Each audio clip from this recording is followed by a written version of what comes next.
Hi there BookTube, it's Eleanor here, and today I'm doing the BookBuddyAthon Tag.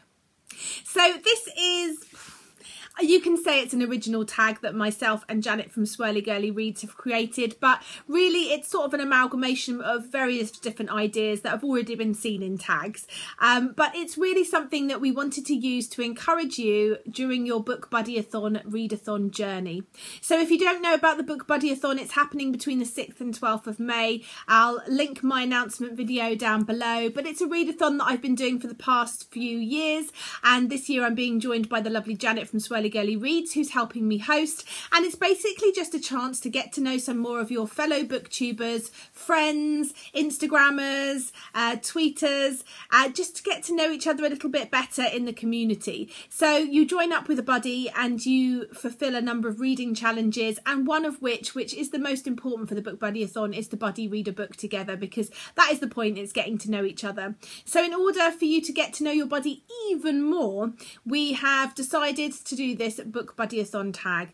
The idea is that you ask your buddy 5 questions and they either make a video with their answers, or they tweet them to you, or you can just do it personally and privately amongst yourselves just to break the ice. So Janet sent me my 5 questions, I've sent her 5 questions, and this is my response to her.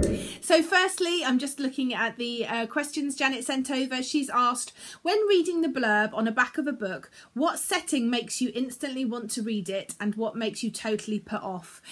Well, some of you that know me will know that I'm instantly put off by books that are set in the war, that involve horses. They're probably, and ships. I'm not big on ships. So if it says war, ships, or horses, yeah, I don't know, for some reason that's a bit of a turn off for me. Turn-ons in terms of setting, I love school settings, any book set in a school or an academy. I really enjoy books set in other countries or in small town America. I've got a bit of a thing about small town America, I think, because it's so alien to me. I really like books set there. So they would definitely be sort of buzzwords for me if I was reading the back. And I'm also a bit of a sucker for books where people have got interesting professions or creative professions. I'm trying to think of an example now, and now I can't think of one, which is typical. But yeah, anywhere where there's sort of a profession mentioned that I haven't heard of before. So question 2, she asks, when you were a child, what bookish places did you escape? Well, as a child, I was very dramatic, and I seem to remember doing a lot of swinging on my swing in the garden and singing my songs and pretending I was Cinderella from the Slipper in the Rose film, which I loved. The country garden she ends up in. Oh, it's beautiful, and you should definitely watch it if you can get hold of it. It's quite old now.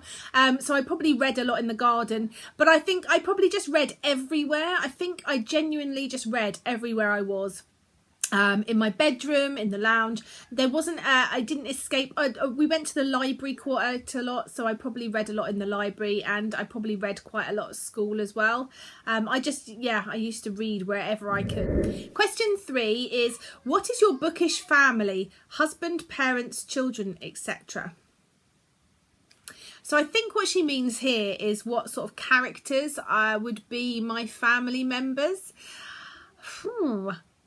I don't know. I mean, I'd quite like to have the Weasleys as parents, I think. I think they would be quite a nice family. They always seem very well together and very loved and cared for. I think if I was going to be less traditional, and if I didn't have a family for whatever reason, I think I would go for a family like A Long Way to a Small Angry Planet, where there's so many different people but they all care about each other. I think that's quite a nice band of people. So I think, yeah, I'm not very good with the sort of character questions, but you know, the Weasleys would obviously be my ideal bookish family, I think. Question 4 is, which books have given you the biggest book hangovers? I don't generally get book hangovers. One book that I just can't get off my mind ever is Paper Butterflies by Lisa Heathfield, which is a surprise for me because I wasn't so keen on Seed, which was her first book. But Paper Butterflies, I mean, even thinking about it now just brings back the memories of reading that and how emotional and devastating and and how much it made me think. And it was, yeah, that probably gave me the biggest hangover. Along with Caris Bray's books, I think they always, because they're so good and they always knock it out the park, they always leave me with like, well, what am I going to read now? So I think those two most recently have probably given me the biggest bookish hangovers.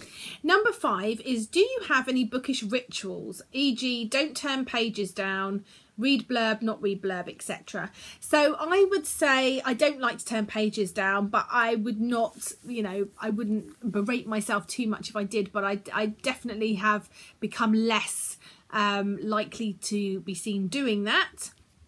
I always read the blurb. And I find that I like having that in my head. I never, ever, ever, ever would read the last page. I know some people read the last page in the last chapter. Yeah, no, I never, ever would do that. I'm not scared to DNF, but I do feel like if I'm going to DNF something, I have to get to the 100-page mark. I don't know why. In my head, I like to get to 100 pages. So that is what I endeavour to do. What else? I don't take on a hardback. I don't like to read it without the jacket. I know a lot of people take off the dust jacket to read hardbacks and then put it back on afterwards because they are a bit inconvenient, but I don't like that. I like to have it on there for some reason. It reminds me of the story and why I picked it up. I don't know why, but yeah, it doesn't feel right to read it without it being on. Yeah, I think that's probably most of my bookish quirky things.